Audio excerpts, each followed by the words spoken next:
Assalamualaikum warahmatullahi wabarakatuh. Kami di sini dari kelompok 13 akan mempresentasikan materi yaitu siklus turbin pada termodinamika. Saya di sini Diki Triananda dan teman saya Sepia Prihatini. Lanjut. Nah, di sini topik pembahasannya yaitu ada 3. Yang pertama ada siklus turbin uap, yang kedua siklus turbin gas, terus yang ketiga mesin pendingin. Nah, selanjutnya akan dibahas oleh Sepia. Oke, sebelumnya apa sih turbin itu? Turbin merupakan suatu penggerak yang mengubah energi potensial menjadi energi kinetik. Lalu energi kinetik ini akan diubah menjadi energi mekanik dalam bentuk putaran poros turbin. Nah, energi potensial yang dimaksud di sini itu adalah energi potensial dari si fluida kerjanya, yaitu si uap air. Karena yang akan kita bahas itu adalah ada turbin gas. Nah, lalu energi kinetik yang dimaksud di sini itu adalah energi kinetik saat si fluida yang bertekanan ini menggerakkan si turbin. Lalu energi mekanik yang dimaksud adalah energi yang nantinya akan berubah menjadi bentuk putaran poros atau nantinya tuh dia bakal menggerakkan si generator. Oke, next. Nah, yang pertama ini yang akan kita bahas ada siklus uap.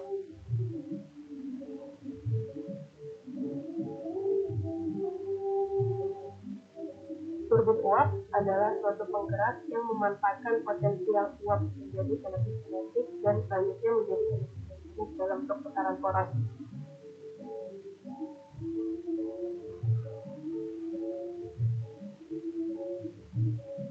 Nah, turbin uap ini memiliki komponen-komponen utama yang terdiri dari pompa, boiler, turbin, dan kondensor. Di mana si fluida dalam dari uap, lalu dari uap ke air selama terjadi proses. Nah, di sini di gambar yang dimaksud di sini dari proses 1 ke 2 itu adalah proses yang terjadi pada pompa, yaitu untuk memompa air menuju boiler. Lalu si boiler sendiri dari 2 ke 3 itu sebagai untuk merubah air menjadi uap. Lalu si turbin ini untuk merubah uap menjadi kerja. Lalu si kondenser ini untuk mengecek uap atau merubah uap menjadi air kembali lalu berulang.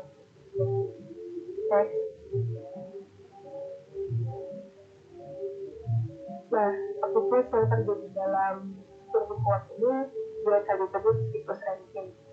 Dan seperti yang tertera pada gambar, dari siklus dari proses 1 ke 2 itu merupakan proses penekanan sentrofis oleh Sepa.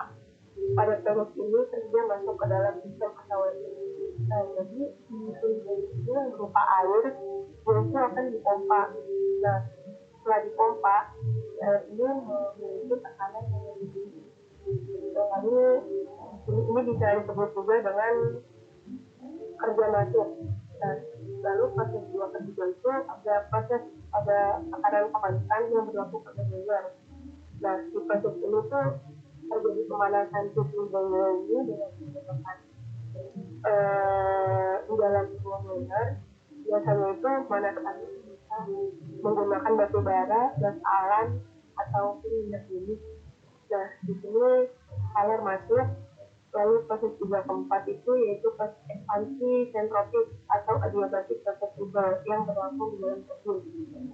Pada proses ini terjadi kerja keluar sistem. Nah, setelah si uap air ini dipanaskan, karena dia dipompa ini artinya dia memiliki suhu yang air yang bertekanan menghasilkan uap yang bertekanan tinggi. Lalu si uap ini akan turun menuju turbin. Lalu si turbin ini akan menggerakkan ke si generator dia porosnya. Nah, lalu proses 4 ke 1 itu adalah proses pada tekanan konstan yang berlaku pada kondensor. Nah, di sini itu cukup pembuangan di uap kita uap yang disarankan terjadi kan enggak semuanya masih ketika uapnya ini dia bakal masuk yang nantinya didinginkan oleh si kondensor, lalu dia akan berubah menjadi kondensat. Nanti uap air ini di sini perubahan kata itu dia mulai cair pendidih, lalu dia berulang, dia balik lagi ke pompa, dan nenek. Nah, bisa dilihat seperti gambar seperti ini prinsipnya yang tadi si air masuk ke dalam pompa, lalu pompa menekan air, lalu menjadi aliran bertekanan, lalu air masuk ke dalam boiler, dipanaskan pada boiler, lalu saat si airnya dipanaskan akan berubah menjadi uap air, lalu diarahkan oleh nozzle menuju ke turbin. Turbin ini memiliki poros yang sejajar ke generator, lalu sisa-sisa uap yang tadi ini dia akan diserap kembali oleh kondensat yang nantinya akan berubah menjadi kondensat atau cairan. Si uapnya ini menjadi air kembali, lalu dia akan kembali lagi ke pompa, lalu berulang-ulang seperti itu. Ya, ada jenis turbin uap. Nah, jenis turbin uap di sini ada dua, yaitu ada impuls turbin sama reaktif turbin. Nah, perbedaannya tuh apa sih? Perbedaan impuls turbin itu ada pada si nozzle-nya. Kalau si impuls turbin ini, nozzle-nya atau si pengawas uap ini itu tetap. Nah, jadi si uapnya ini menabrak si rotor sehingga rotornya diputar. Dan kalau si reaktif turbin itu nozzle-nya itu putar atau berotasi.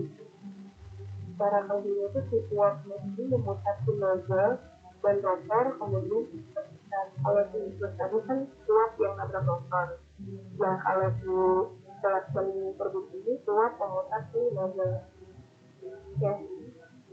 Nah, seperti ini contohnya si impuls turbin, dia dari si nozzle ini dia akan kedorong tuh, dia ada panah kedorong lalu dia akan memutar di rotor. Nah, kalau si reaction turbinnya ini yaitu uapnya ini memutar si nozzle, lalu si rotornya itu baru dia bakal mutar. Nah, seperti itu. Nah,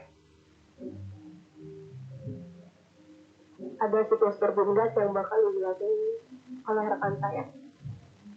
Oke, selanjutnya yaitu siklus turbin gas. Apa sih siklus turbin gas? Turbin gas adalah suatu penggerak mula yang memanfaatkan gas sebagai fluida kerja.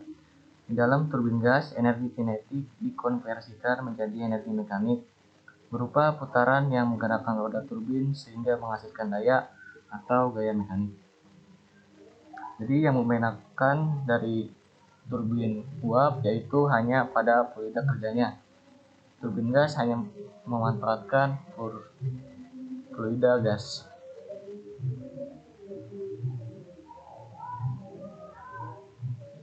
Nah, siklus turbin gas ini berkaitan dengan siklus Brayton.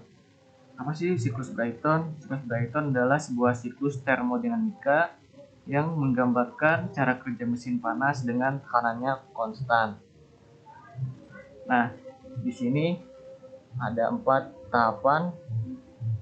Yang pertama sampai kedua adalah tahap kompresi isentropis yang secara ideal terjadi dalam kompresor.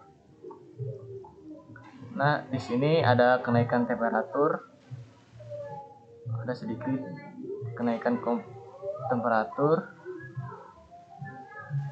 Terus setelah itu ada 2 ketiga, ada proses penyerapan panas yang berlangsung dalam kondisi tekanan tetap. Di situ ada bahan bakar dimasukkan dalam ruang bakar, maka terjadi pembakaran. Dari hasil pembakaran itu akan diekspansi pada turbin dan akan memutar turbin tersebut dan akan menjadi energi mekanik. Nah, yang terakhir yaitu pelepasan panas isobarik, yaitu si turbin ini akan mengeluarkan kalor ke lingkungan melalui gas buang. Nah, ini ada ilustrasi turbin gas. Di sini ada dua tahap ya.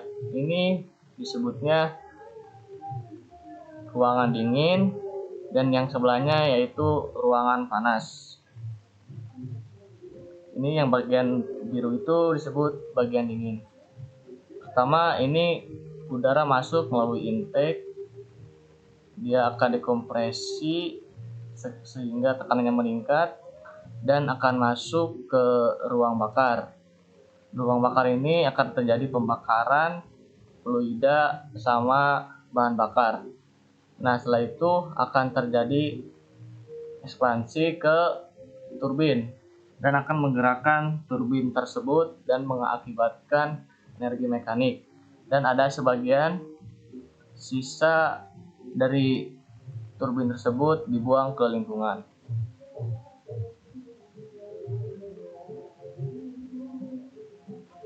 Nah, ini ada kelebihan turbin gas. Yang pertama yaitu rasio daya terhadap berat lebih baik dibandingkan mesin reciprocating atau berpiston. Jadi mesin reciprocating ini yaitu mesin motor torak yang sudah dibahas pada bab sebelumnya. Terus yang kedua, ukurannya lebih kecil dibanding mesin torak untuk daya yang sama. Terus level emisi lebih rendah karena di sini gasnya lebih bersih, maka level emisinya lebih rendah.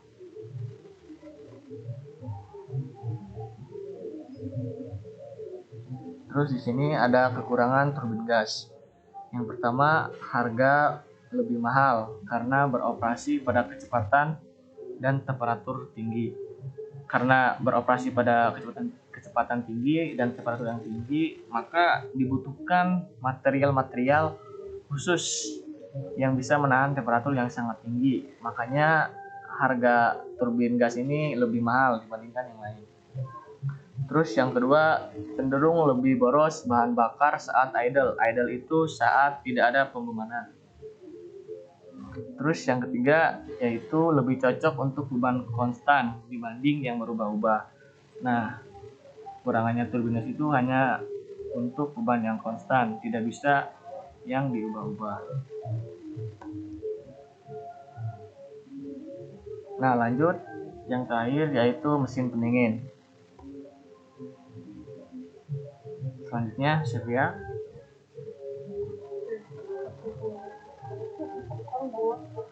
Indonesia yang kedua, yang berbunyi kalor mengalir secara spontan dari temperatur tinggi ke temperatur rendah, tapi tidak sebaliknya kecuali dilakukan pemaksaan dengan usaha dari luar.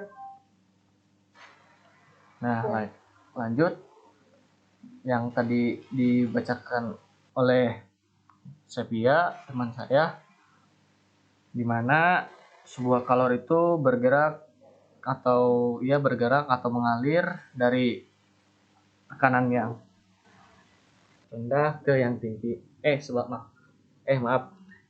Tekanan yang tinggi ke tekanan yang rendah. Nah, di dalam proses mesin pendingin ini sebaliknya, dari tekanan rendah ke tekanan tinggi.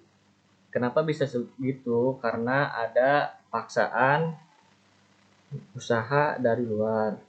Makanya di sini bisa suhu rendah ke suhu tinggi. Nah, mesin pendingin itu ya bisa disebut dengan refrigerator.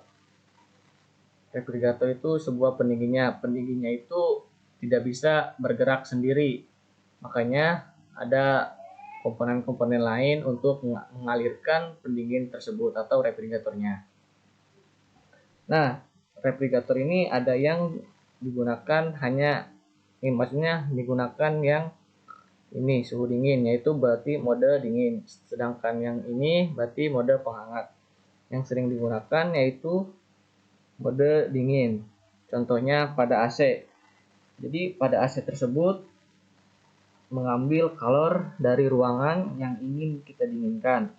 Kemudian kalornya tersebut dibuang keluar melalui kondensor dan tentunya suhunya lebih panas. Nah, di sini mesin pendingin itu mesin yang membutuhkan usaha W. Jadi dia membutuhkan usaha untuk melakukan pendinginan. Maka dia mengambil kalor Q2 atau QC dari reservoir suhu rendah TC untuk dibuang menjadi Q1 atau QH ke reservoir suhu tinggi TH. Nah, dari diagram ini didapat W sama dengan usaha sama dengan Q1 dikurangi Q2. Nah, pada mesin kalor kan ada yang namanya efisien.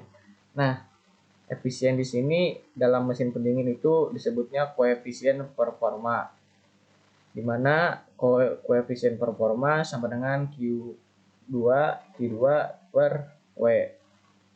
Nah, ini ada ciri khas atau persamaan mesin Carnot, yaitu Q1 per Q2 sama dengan Q1 per T2.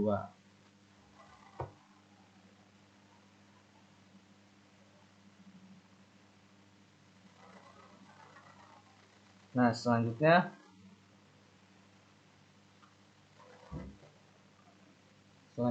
yaitu proses kerja. Ini adalah alurnya.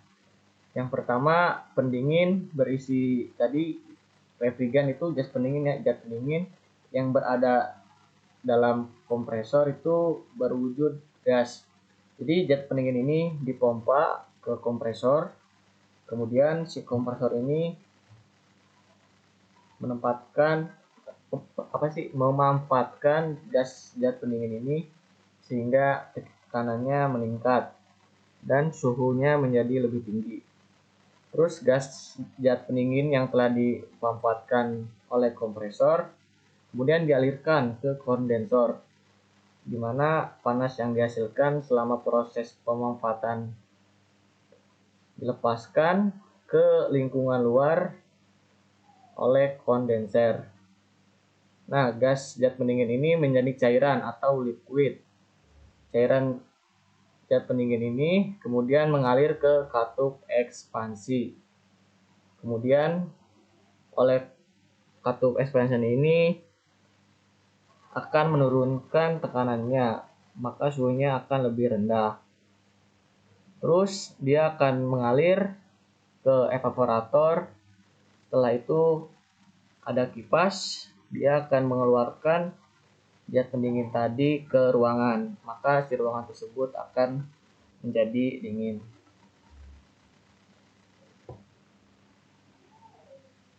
Nah, selanjutnya contoh soal. Ada contoh soalnya. Sebuah pendingin ruangan memiliki daya 500 watt. Jika suhu ruang min 3 derajat Celcius dan suhu udara luar 27 derajat Celcius, berapakah kalor maksimum yang diserap oleh mesin pendingin selama 1 menit? Nah, di sini diketahui ada suhu luarnya itu ada 27 derajat Celcius, kita jadi 1 Kelvin, jadi plus 273, jadi 300 Kelvin, lalu di suhu ruangnya atau suhu rendahnya itu min 3 derajat Celcius. Sama kita ubah juga ke Kelvin, kita plus 273, jadi 270 Kelvin. Nah, ditanya ini si kalor maksimum atau Q2 selama 1 menit. Caranya itu kan di sini diketahui dayanya itu adalah 500 watt. Nah, P itu sama dengan W per T. Nah, W berarti kan kita balik W sama dengan 500 dikali sisanya ini. Jadi W nya itu 500 dikali 60. 60 itu T-nya waktu ya selama 1 menit atau 60 detik, jadi 30.000 joule. Kemudian kita balik tadi tuh ke rumus yang pertama, Q2 per Q1 sama dengan T2 per T1. Nah, Q2-nya belum diketahui, Q1-nya juga belum, tapi T2-nya itu 270, T1-nya 300. Nah, Q2 per Q1 sama dengan 270 per 300, kita bagi 30, jadi Q2 per Q1 sama dengan 9 per 10. Nah, kemudian Q2 itu 9 per 10 Q1, jadi kita balik, Q1-nya juga jadinya kita kaliin, kita kali balik, jadi 10 per 9 Q2 Q1 tuh. Nah, lanjut si W-nya ini, kita ingat rumus yang pertama tadi, W sama dengan Q1 min Q2. Nah, jadi Q2 kan sama dengan Q1 min W. Jadi Q2 itu Q1-nya udah kita ketahui yaitu 10 per 9 Q2, W-nya itu 30.000 Joule. Jadi Q2 sama dengan 10 per 9 Q2 min 30.000. Nah, di sini kita balik jadi 30.000 yang di depan. Ini 30.000 sama dengan 10 per 9 Q2 min Q2. Jadi 30.000 sama dengan 1 per 9 Q2. Nah, ini kita balik, jadi kita kali yang bawah kali 30, itu Q2 sama dengan 270.000 Joule. Jadi kalor maksimum yang diserap oleh mesin pendingin selama 1 menit itu adalah 270.000 Joule. Oke, sekian presentasi mengenai turbin gas, turbin uap, dan mesin pendingin. Kurang lebihnya mohon maaf. Jika ada pertanyaan, boleh ditanya. Wassalamualaikum warahmatullahi wabarakatuh.